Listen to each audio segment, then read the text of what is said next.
Hi guys, it's Alex Bernstein coming to you from my studio in beautiful Asheville, North Carolina. I'm a second generation glass artist. Both my parents, William and Catherine Bernstein, are glass artists, so I pretty much literally grew up in the studio glass movement. Mostly the work that I do is cast glass, but really like a stone sculptor, I cut and I carve the material. So I first cast it in an oven, melt glass together in an oven. That's additive sculpting techniques. And then once it cools, I take it out of the oven. But really the creative side is once it's out of the oven, then I cut and I carve and I sculpt the glass. I'll take you through a few steps of my process here and hope you enjoy. This is my kiln room where my ovens are located. I take raw material, glass. This is a billet. And this is called frit, which is a different, it's all glass, but it's just a different form. This is kind of crunched up into almost like corn kernels. And this is larger blocks, or again, they're called billets. And I can get different effects with my artwork by using different types, like the billet or the frit, and I tend to mix those together. So I use really pretty general molds, and I put the molds in the oven with the glass in them. Then I would close the door down and the oven slowly goes up to 1550 degrees. At that temperature, all the different kinds of glass, whether it's this frit or this billet, melts together and they homogenize into one large block. Well, it doesn't have to be large, but generally a larger block. Melts together, homogenizes, and then it has to cool slowly. Even my smaller pieces are typically cooled, which is called annealed. For I think probably the shortest program I would use is more like 180 hours. And some of the larger pieces I'll have in my oven for almost 2 months for the really, really large ones. So it has to cool very, very slowly. This is my cold working studio, and this is really where I get to be creative because I use a subtractive technique of cutting and carving and removing material from the blocks that I just cast.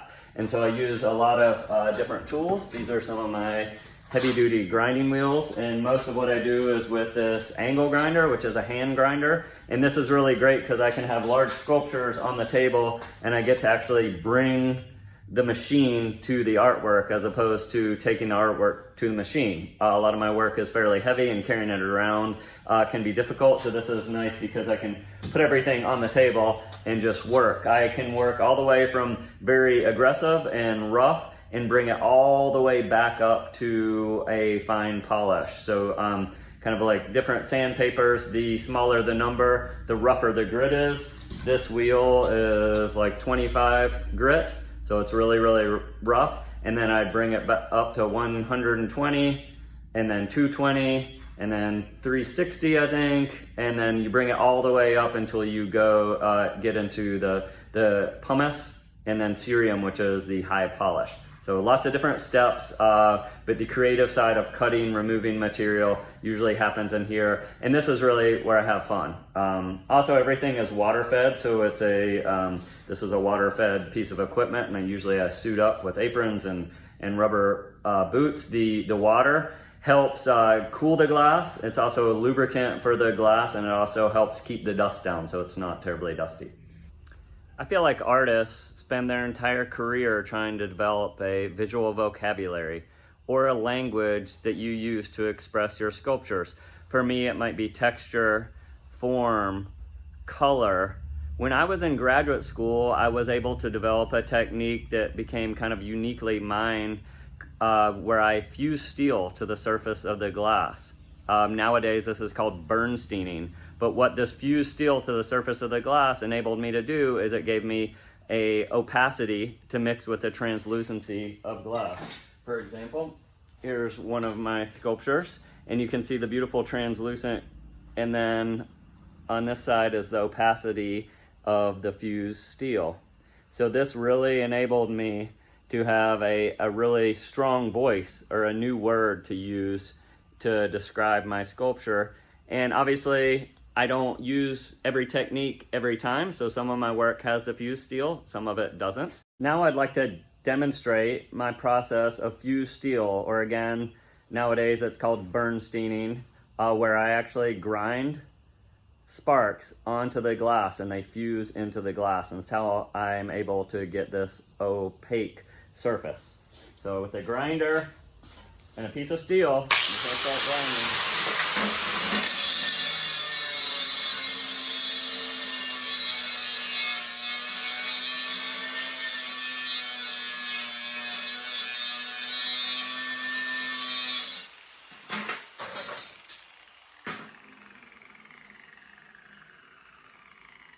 So if you look closely, you can start to see how the steel is starting just to fuse to the surface.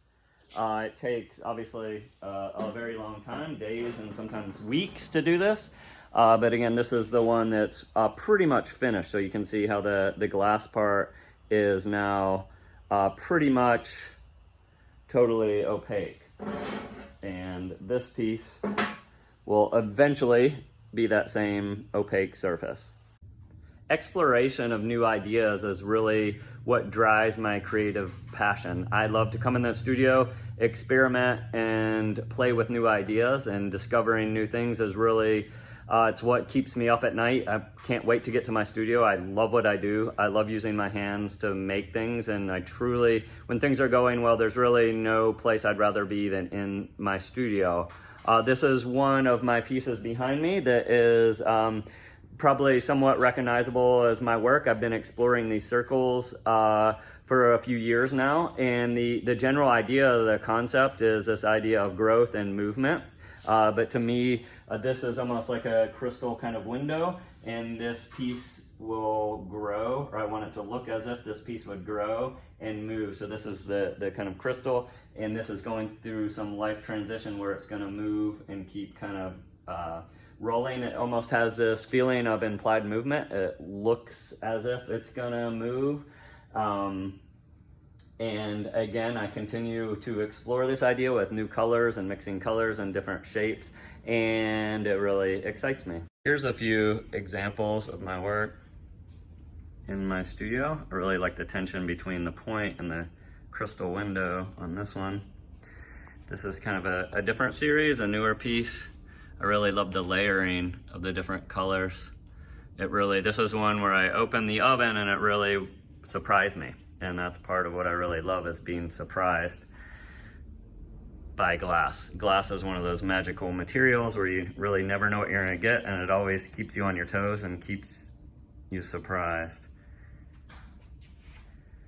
This is one of my crystal groupings, where I make these kind of crystal forms and then I try to place them together to form landscapes, and then obviously they look like cityscapes as well somewhat. You know, it's abstract sculpture, so I really love for people to be able to take their own experiences and see what they can see in my work with their own ideas.